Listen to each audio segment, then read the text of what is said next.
Hello everybody, I am Liz, this is French Toast and Books, and today we are going to talk about a recap for my 2020 anticipated releases.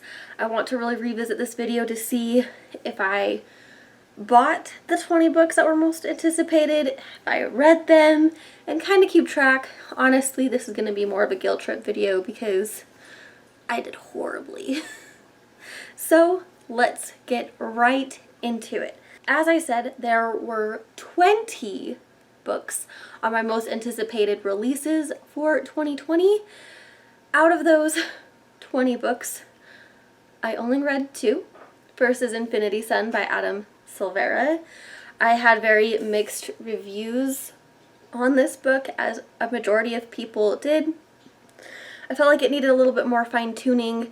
There was way too many names being thrown out with a whole lot of lack of background for each character, and even as the story progressed I still felt like I was confused at who was who.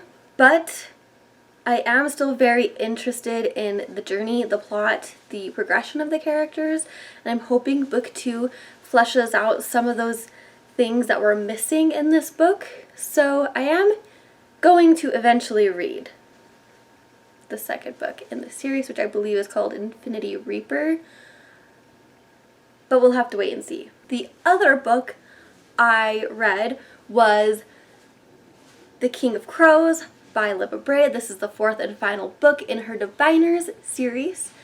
I was really happy with reading the book. I did feel that the conclusion wrapped up a little bit too conveniently, too like squeaky clean and nice, which was a little upsetting, but overall I did really enjoy the story and the book, and I was so happy and I'm so glad that I read the Diviner series, and I recommend it to people everywhere. I do have to say that even though I only completely read two books on my anticipated releases, I did start one.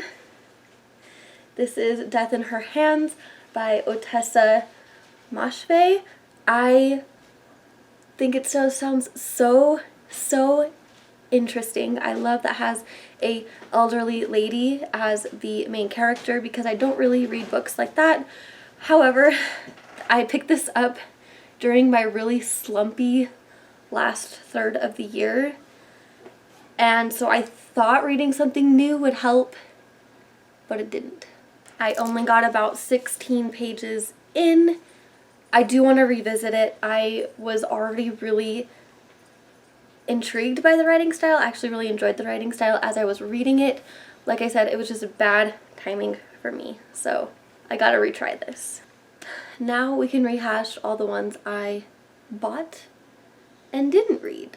We have 7 that I bought and never attempted to read.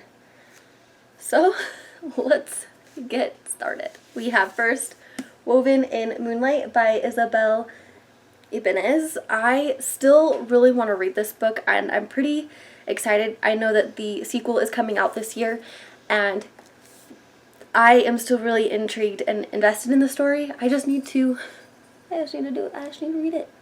Then we have Transcendent Kingdom by Ya Jessie. This is another book that I was so excited for because I loved her book Homegoing so much. Again, this book was released towards the, I believe, second half of the year. I think towards the end, closer, and like I said, I was very slumpy. I didn't read very much of anything at all, so it didn't happen. Next, we have The Shadows Between Us by Trisha Levenseller. I was actually fortunate, this is before the pandemic went all crazy, and I managed to get it signed because Trisha Levenseller, I guess she's from Utah. I did not know that. So I got to meet her and talk to her. She is the sweetest being ever, and I was really happy to meet her and talk to her. The only reason why I haven't read this book yet is because I wanted to read her other books first, and I made it through her debut, The Daughter of the Pirate King, and its sequel, but I haven't progressed through Warrior of the Wild. I have been trying to read it all last year. Like I said, it didn't happen. Reading slumps, y'all. Reading slumps suck. Then we have Dear Edward by Anne Napolitano. Again, I still really want to read this book. I will get to it. This came out the start of last year, and I am ashamed that I haven't read it yet. Then we have The Invisible Life of Addie LaRue by V.E. Schwab. I've heard some stellar reviews for the majority of this book. Most people really like it. Other people are a little bit mixed on it because it's a kind of generational, takes place over hundreds of years type of book. It's a lot of depth, and I want to read it so bad. I really plan on reading it this month if I can get to it. I hope I can.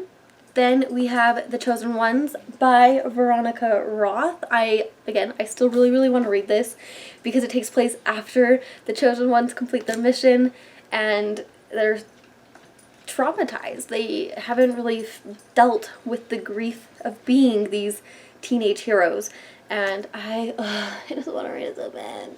And lastly, My Dark Vanessa by Kate Elizabeth Russell.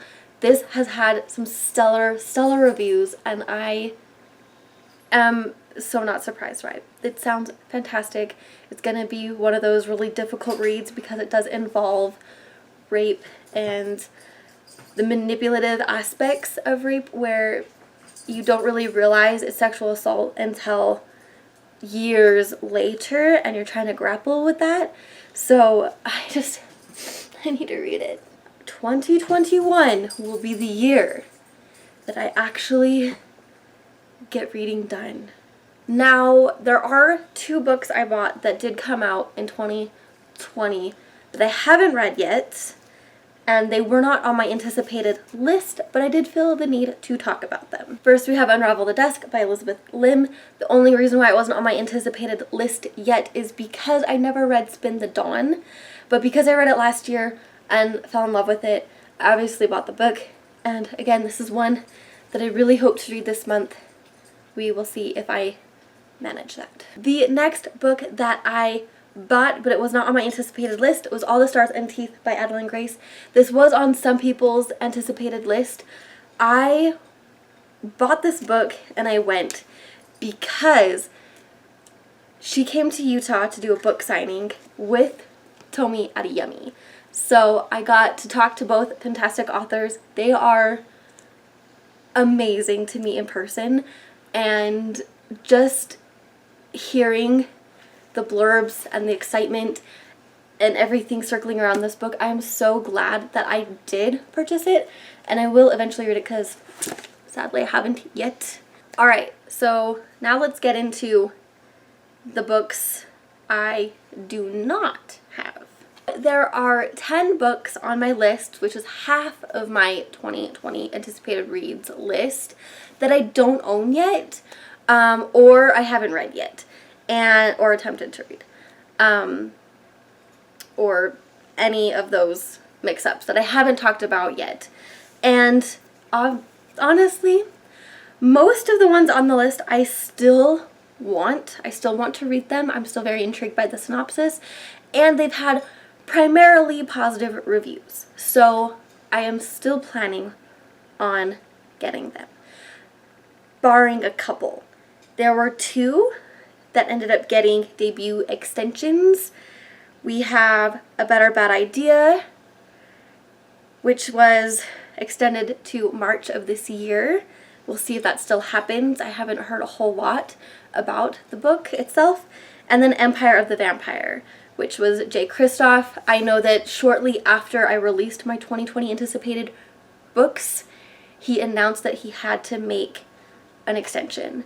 It was just not possible for him to write and create and finalize and put out a completed story by the end of 2020, and I really appreciate his transparency in all of his book decisions and his writing and publishing aspects. That's why I follow him on Instagram, and I met him in person, and he is It's fantastic. There's definitely one book on this list that I no longer want to take part of. I don't even want to mention it.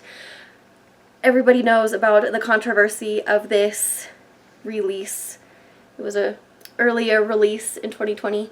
A lot of people know about the controversy, and I'm just don't want to be a part of it. And there you have it.